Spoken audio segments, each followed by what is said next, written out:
Ministry y'ebyobulamu ng'ekolaganira wamu ne Center for Disease Control and Prevention banjizza enteekateeka mu ggwanga lyonna ey'okunoonyereza ku kawuka ka mukenenya n'ekigendererwa eky'okumanya omuwendo gw'abalina akawuka akaleeta obulwadde bwa mukenenya awamu n'amaanyi g'emibiri gy'abo abakalina bonna abaana n'abantu abakulu mu Uganda.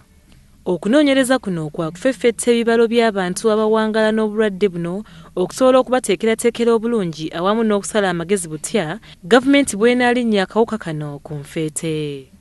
Okunoonyereza kuno okugenda okuwemmenta miliyoni $8 8 kwa kumala emyezi 7 era nga kuvujjiriddwa ensimbi aba America Center for Disease Control era nga kwa kusibwa mu nkola aba International Center for AIDS and Treatment mu University eya Columbia.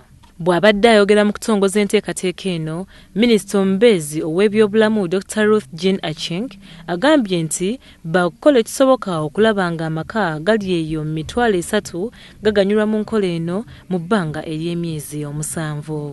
Okunoonyereza kuno kwe tugenda okukola tukukola nnyo kumpi buli mwaka ate naddala buli myaka 5 tugenda ne kufuna bwino okuva mu Uganda yonna nga tutegeere obulwadde buno bwenkanawa bye tubadde tukola okupreventinga oba okugaana wamu n'okulabirira kubudaabuda n'okutreating okujjanjaba abo bonna abalina obulwadde bituuseewa.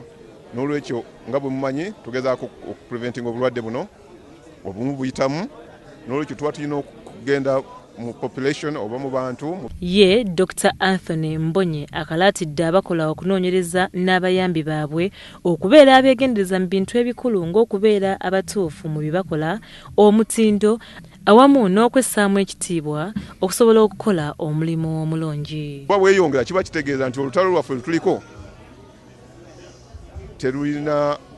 terukola bulungi.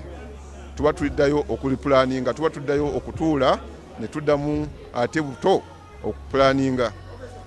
Tuyinza okulaba nti ate tulina bye tukola we bikoze ku bantu abamu naye waliwo population groups endala oba ebitundu ebirala obulwadde bwe bweyongera. Kati awo tuba tulina okushiftinga mu gear okukyusaamu engeri gye tukola program zaffe zino kulaba nti obulwadde buno we buli naffe gye tugenda program zaffe we zigenda tusobole okulaba nti obulwadde tubuhitingira ddala hard.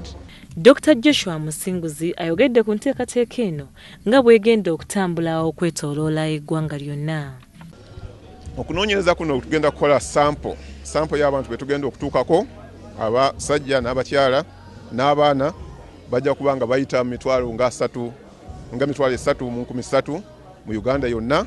Tugenda okukyalira ebyalo nga 5 ate amayumba ge tugenda okutuukako abo abantu baffe bemulabye nga minisita ne ambassador nga babasiibula bagenda kutuuka ku maka oba households ezo nyingi nnyo eziwera nga 1,200.